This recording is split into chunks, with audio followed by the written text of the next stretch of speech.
right, so this is Anthony Santos from My Recording Internship. I'm here with Dave. He was in my band back in the day, back when I used to play in a band, did like pop punk music, and I thought we would tell you some tour stories because we got a lot of them. So we're going to play a little video game and tell you some tour stories. If I can get the video game working first. I hope so. That's there we go. Whole reason I came. Yeah, video game is working, so I get to tell you tour stories.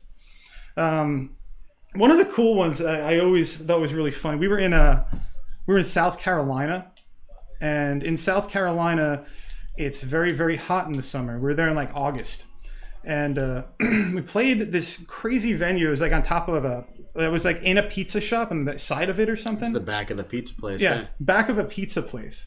So the show was great and everything, but after that, pretty much every show we wanted somewhere to stay. That was a stinky show. Yeah, well, it was a pizza place, and it was all just concrete walls, and it was a weird show. But that's what you played when you were like kind of becoming a band and just doing your first like real tour.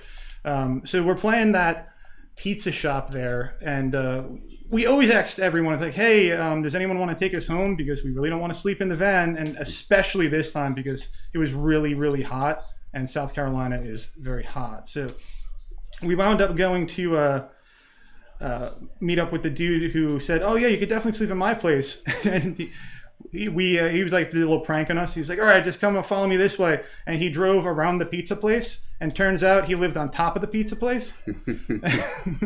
So we were like, "All right, this is gonna be great. This is cool." Well, I didn't do this part right. I think you need Yoshi or something. Yeah, you can't fly up there. No. So we were like, "Yeah, I think this is gonna be cool." And it started off pretty cool. He was a nice guy. He had air conditioning, all that stuff. Yeah. And it didn't work out. It didn't work out that it turned out being cool. But he got kind of drunk and came into the room with that little mini sledgehammer. Remember that? Yeah, that was a little frightening. That was weird. He started bashing his walls. Yeah. So we had 5 guys in the band. The other band members bailed. They just walked out. They were like, "Yeah, we're not staying here because this guy's obviously insane." And we were like, "We're not going to sleep in the van. It's 100 degrees outside." So we stayed, and we were just chilling with the guy. Eventually, he passed out, and then we were like, "Well, I guess we could go to sleep too." Now, the whole band was out there. They were calling us like, "You guys okay?" and everything, but our phones were dead by then, so they thought we were like murdered. That's what Dad told me. He was like, "We thought you guys were dead." I could say that. And I would believe that too, but what I really think is that they were really, really hot out there and they wanted to leave like as soon as possible. Well, they were super jealous, I'm sure. Well, I mean, they could be either that or they really thought we were dead, because I could see that. Well, not for nothing, but aside from the roaches and the dude with the sledgehammer, that was probably one of the best night's sleeps I have ever gotten on tour. That was awesome. Man. Yeah, got to drink a couple of beers, watch Billy Madison. Yeah, he offered us beers and everything. He was just a bit of an angry drunk, and we survived. It was no big deal.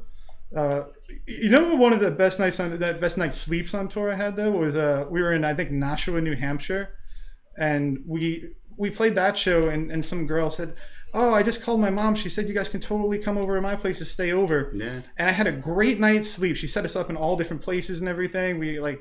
I think I even had a bed that night, but we were on beds and couches. And the weirdest part though is when we woke up in the morning, we woke up to a gunshot. Oh, I remember that one. Yeah. Yeah, on the porch. Mm-hmm. And we were like, "What is going on?" And she was like, "Damn squirrel keeps on coming up on the porch." And we're like, "You just tried to shoot a squirrel like at 6 o'clock in the morning?" Yeah. Yeah. I mean, to each his own, but we were a little startled. I was freaked out. I was like, "This lady is she's a tough lady. This girl carries like a 9 with her." Yeah. Oh, Tennessee. Oh, in Tennessee. Tennessee was nuts. Oh yeah. Tennessee. We were staying at a house, and this guy had a great house, and I knew him because I worked with his band. I was producing records back then too. I worked with his son's band, and he had this great house in Tennessee.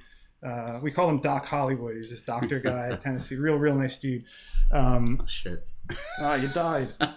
I'm going again. Yeah, go again. Go nuts. Really nice guy.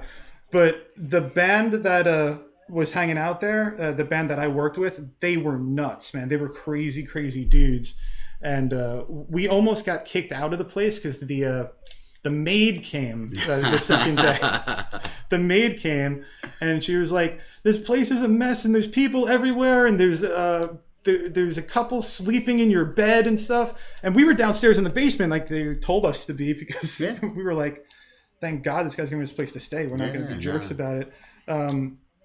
But the band, they were totally crazy. They went up into the basement. They went outside of the basement into his room, and they were like hooking up with whoever was there and everything. And then we're getting phone calls. We're looking at each other, and Doc calls me up. He's like, "What's going on over there? I heard this and that's happening." And I was like, "Doc, I can't account for every one of our members. I don't know what's going on." He's like, "Well, you better get out of there. You got to get out of there now because you totally overstowed your welcome, all this stuff." We wind up getting kicked out of there. He's like, "I'm coming home now." It was like a scary moment for a sec, and but I did talk to him after, and he realized that it wasn't us. It wasn't us. He should have known from the start. I mean, he knows those kids, man.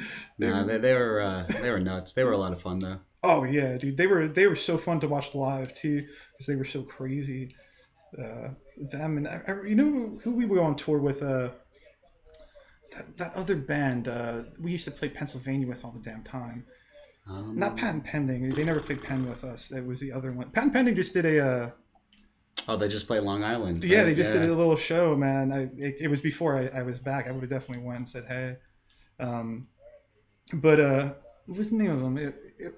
So Valencia? No, not Valencia. That was we played with them, but that was like a different area. I don't remember. I was thinking, what was that song they had? Oh, so that My Addiction song. Remember them? It's my addiction, and something. Like those guys. That sounds familiar. I honestly don't remember. I can't remember your band's name. Ask me something easy. I'm so sorry if you watch this and you think I'm a dick. But yeah, we were playing with those dudes in where were we? In Pennsylvania. Right. And we're 18 and in a band. And these girls are talking to us, and we're like, "Oh yeah, well, let's go get food, like fast food or something." Oh yeah. Remember that? So we're going out to get some fast food, and then as if you're in a band, you want to be really really sure that everyone's of age if you're hanging out with them, because it's not their responsibility. If they're underage, it's really not their responsibility. They have no responsibility. So you have to make sure they're of age if you're going to hang out. So we figured we'll go over, we'll eat some food, and then.